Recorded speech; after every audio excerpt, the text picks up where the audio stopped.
Eric, c'est à vous sur la moto l'équipe. Oui messieurs, je me suis arrêté dans la montée pour me positionner à l'arrière du peloton. Donc j'ai vu les coureurs passer devant moi, je les ai vus un par un pratiquement. Et je peux vous dire qu'il y a déjà de la fatigue dans le peloton. Plus le peloton passait devant moi, plus les coureurs qui étaient à l'arrière faisaient la grimace. Alors que là il doit y avoir une chute, j'ai l'impression, il y a un gros ralentissement. Oui. Allez, chute dans le peloton messieurs, chute dans le peloton, exactement. Plusieurs coureurs, c'est tombé.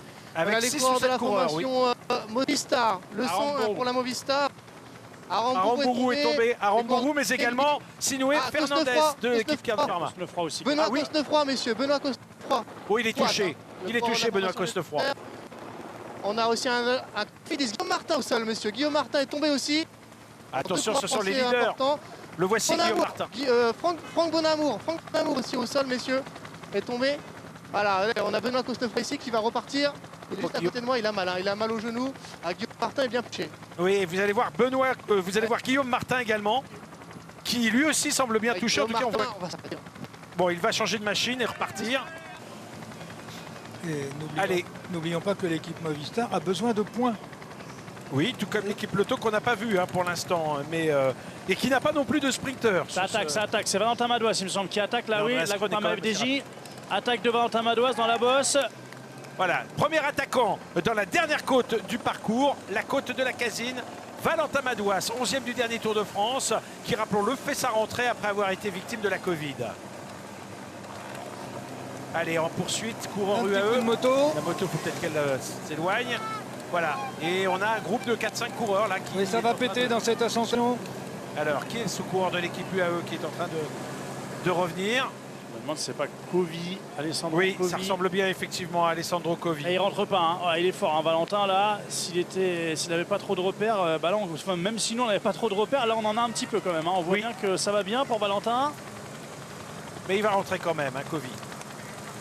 Ouais, c'est Covi qui est en train de rentrer. Et derrière, derrière, il y a tout le peloton quand même. Hein. Ouais, il y a quand même du monde. Mais on voit bien, hein, les pourcentages ne sont pas très importants. Hein. C'est difficile de faire des écarts. Non, finalement, Covi va pas rentrer. Pas, non, il s'est relevé en fait. Enfin, il s'est relevé. Il ne pouvait pas revenir sur Valentin Madouas. C'est Cosnefroy derrière qui est en train de... Non, ça va être De Wolf.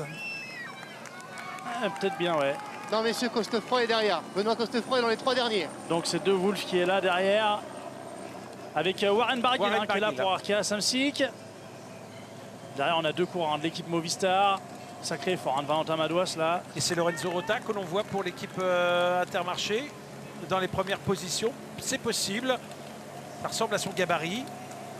Alors qu'à la relance, on voit l'équipe Movistar. Alors, qui est ce coureur de l'équipe Movistar qui est en train de revenir?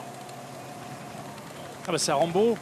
Arambourou qui est là, ouais. C'est Arambourou qui est en train de faire l'effort. Warren Barguil, on a un petit groupe qui est en train de se détacher. Hein. Effectivement, c'est bien Stan De Wolf qui est là et le 97. Oui, c'est Lorenzo Rota, c'est ça. Avec Barguil en dernière position qui ferme la marche et une petite cassure. Et derrière, eh bien, on voit Fedeli, on voit le coureur de l'équipe UAE qui est là également juste devant lui. Il s'agit de Diego Ulissi. Et on est en file indienne. Hein. Je peux vous dire que là, c'est quand même très tendu. Et Valentin Madouas, toujours devant, qui tient en respect pour l'instant. Allez, plie les bras. Allez, Valentin Madouas qui se fait mal là, depuis un bon moment maintenant. Alors on voit un 4 km 700 de l'arrivée. Derrière, on est en train de s'organiser. Allez, l'équipe BNB Hotel maintenant sur la gauche. C'est un coureur qui a attaqué. C'est Alexis Goujard, il me semble, hein, qui vient de sortir du peloton là. Alexis Goujard qui était dans l'échappée initiale et qui, en raison d'une crevaison, n'avait pas été dépanné parce que la voiture de son directeur sportif n'était pas derrière l'échappée. Elle était derrière le peloton. Il avait dû attendre que le peloton passe pour être dépanné.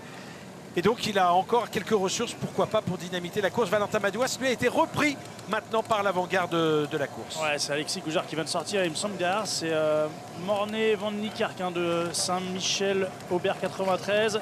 Voilà, Valentin Madouas là qui s'est complètement écarté. Enfin, j'ai peur qu'il perde un petit peu de temps. Peut-être aujourd'hui, Valentin. Mais c'est pas grave, il aura tenté. Avec Alessandro Covi maintenant qui lance, vous le voyez, pour l'équipe UAE, pour Matteo Trentin.